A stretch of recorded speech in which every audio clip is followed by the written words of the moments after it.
I was listening to someone talk about, the dry begging, just the begging in general on YouTube, and it made me think of all my pet peeves about YouTube, which probably, I'm sure it exists in other sectors. I just notice it more here because this is where I am. But man, so many pet peeves came to mind. But yeah, the begging for anything.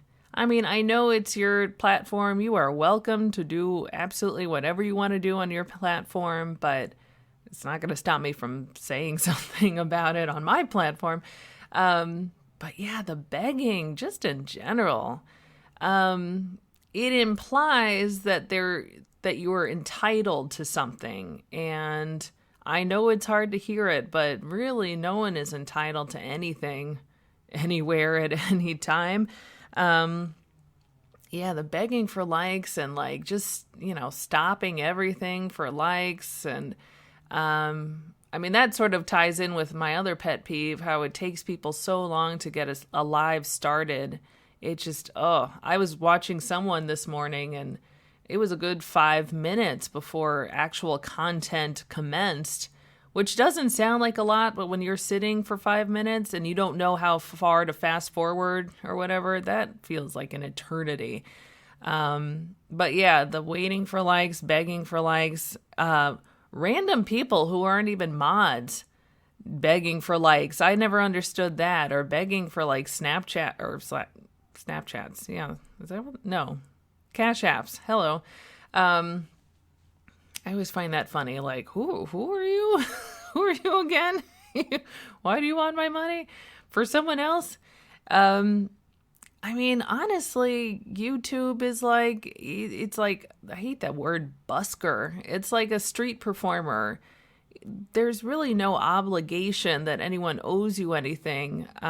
You're out there and you're hoping that someone gives you something and it would be nice. And, yes, you've put in work and you've put yourself out there and it would be nice if someone gave you something, but technically you are not owed anything. So it's always strange to me when people get angry that they weren't given something for going live, whether it's money or likes, or it's like like a waiter, like, the tipping system in America isn't great, but technically no one has to give you a tip. They should, I think. I think it's right for people to give tips. I give tips even for horrible service. But technically it's not by law. If they want to, they'll do it. If they feel they can, they will do it. They're people who probably just can't. There's a reason why they're on a free entertainment app getting their entertainment. Maybe they can't afford to give money out and stuff. And I'm more of a, show me, don't tell me kind of person. Show me that you're worth the tip or the Cash App or whatever. Show me you're worth the like. Don't tell me you are. Or let me decide, honestly, because it's it's my money. So I think it's my decision whether you get it or not. That's the other thing about likes. This sounds so terrible. I'm so sorry about this, but I don't like video. Even if I like the video, I typically don't like a video because you keep it in your likes list. And I only like videos that I know there was something important in the video that I wanted to go back to. Normally, if there's like something inspirational or informative or something, I'll like a video so I can keep it on record so I can go back to it. But if I just sort of enjoyed a video and I don't need to see it again, I'm not going to like it. If YouTube changed its policy and you could like a video and you can just give out likes, like hearts on Instagram or something, where you can just give them out, as much as you want, then I would like a lot more videos. And it's unfortunate because I guess people's metrics or algorithms or whatever are affected by likes. And I wish it was, if they had a different system, I'd be giving out likes much more freely. A lot of my pet peeves, though, don't necessarily have to do with content creators. It's a lot of the time, it's the subscribers or the people in the chat that kind of bug me. Like, I don't know what it is. There's something about people who come into a chat will be talking about, cars, and they'll come in and say, oh, my grandmother's home is in foreclosure and I stubbed my toe and, I'm just feeling down today. And I guess we're all supposed to stop what we're doing and, shower them with affection or something. That just bugs me. I'm so sorry for your grandmother.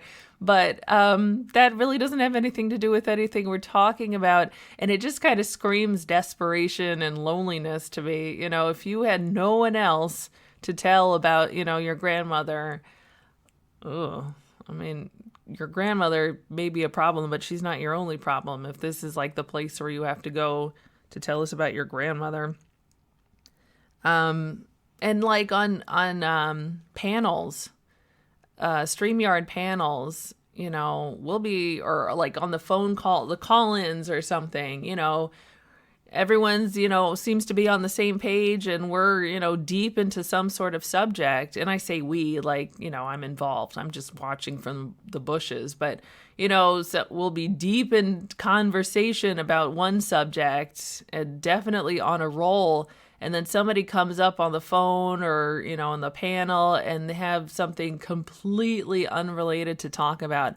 Oh, that bugs me so much. And I'm so sorry to sound sexist, but I feel like that's a woman thing. Women will just derail the hell out of a conversation. And it's like, oh, you just interrupted our flow. I mean, I feel bad for the content creator because they don't want to appear rude and just click off, somebody. That's the beauty, in radio. That's why people have call screeners. So someone can screen the person first and see if it's relevant to the subject instead of, just throwing them on the air and just throwing everything off. And yeah. Another pet peeve of mine is when, people call, I think there's something attractive about everyone. Even if they're not conventionally attractive, I think everybody has something. But like, what bothers me is when someone will call a objectively, conventionally attractive person ugly. That bugs me so much because it's like, why are you lying? We all have eyes. I mean, I know you don't like that person, but like, why are you making stuff up? And it doesn't make my opinion of the other person any less. It makes me not trust you or your opinions or your eyes, really. You're just going to make stuff up just because you don't like somebody. That makes you look bad, to be honest. It doesn't make the other person uglier. It makes you uglier, really. And it also, as I love to talk about psychology, you're projecting your own feelings of unattractiveness onto somebody else. And so really you've just told all of us that you think you're ugly. I'm sorry. That's just how it is. And, as far as reading, my other pet peeve is just, the low-hanging fruit, the easy reads. I like extravagant, ornate, well thought out reads, intellectual reads. And people can sort of take the low hanging fruit, like you're fat, you're ugly, you're poor, whatever, and sort of make something out of it where it is like, okay, this is a real read. The just plain, oh, you're fat, okay, great. And it says a lot about the person, about what the low-hanging fruit they do pick. It's like, okay, you seem very concerned about somebody else's weight. What does that mean? What is that saying about you?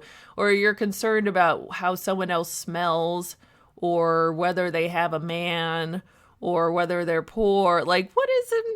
I want to put you on a couch and ask you, what is this saying about you? What are you trying to tell us?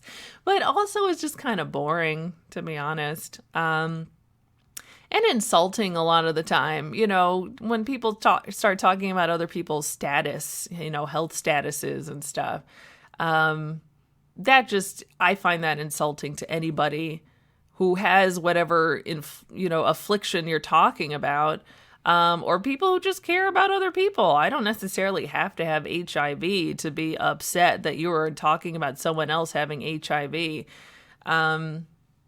I just care about people, so sue me. And yeah, just the lying, the lies. Like, I can't stand lying. There's so much you can do. Well, going back to the easy reads, there's so much you can read about a person because people do so much fuck shit. There is so much you can say about what it is they do.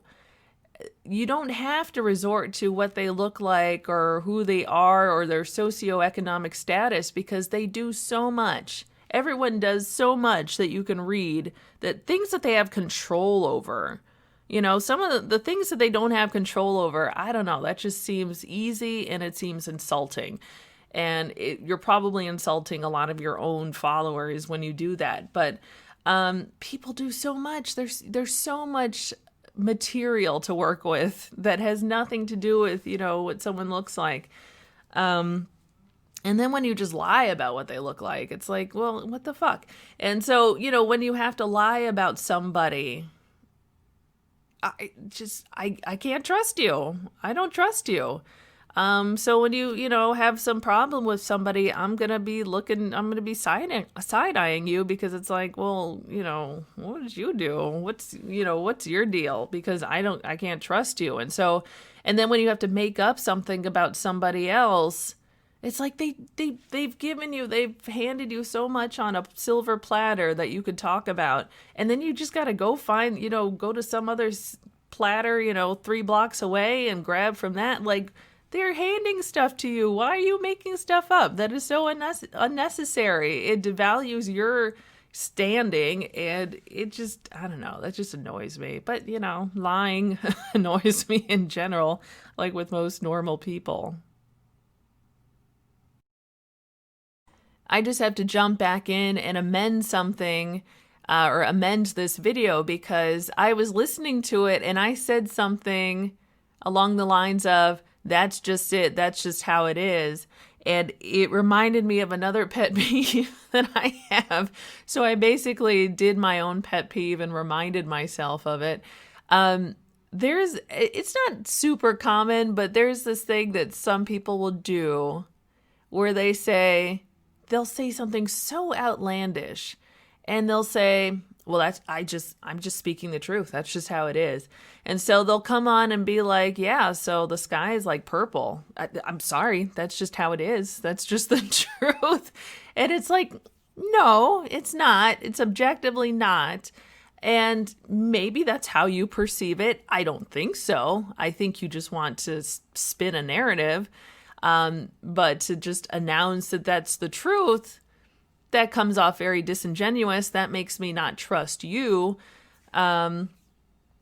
It reminds me, it's very Bush era where you just say something, doesn't matter what it is, just say it, announce that that's the truth. That's just it. That's facts. And then you keep repeating it over and over again. And then eventually some fool, someone with a malleable mind is going to believe you.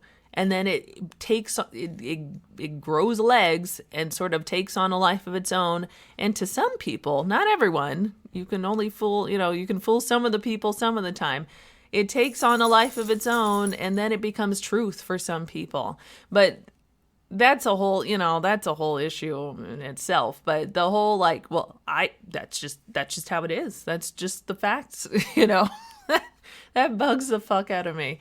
And, it reminds me of those people who just say like ridiculous shit. And then they're like, I just tell it how it is. It's always some like dude, always some Ken who's always like, I just tell it how it is.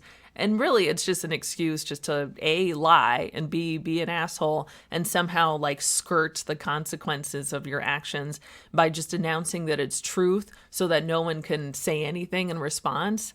That's total bullshit. If anyone does that weird gaslighting shit to you, fuck them.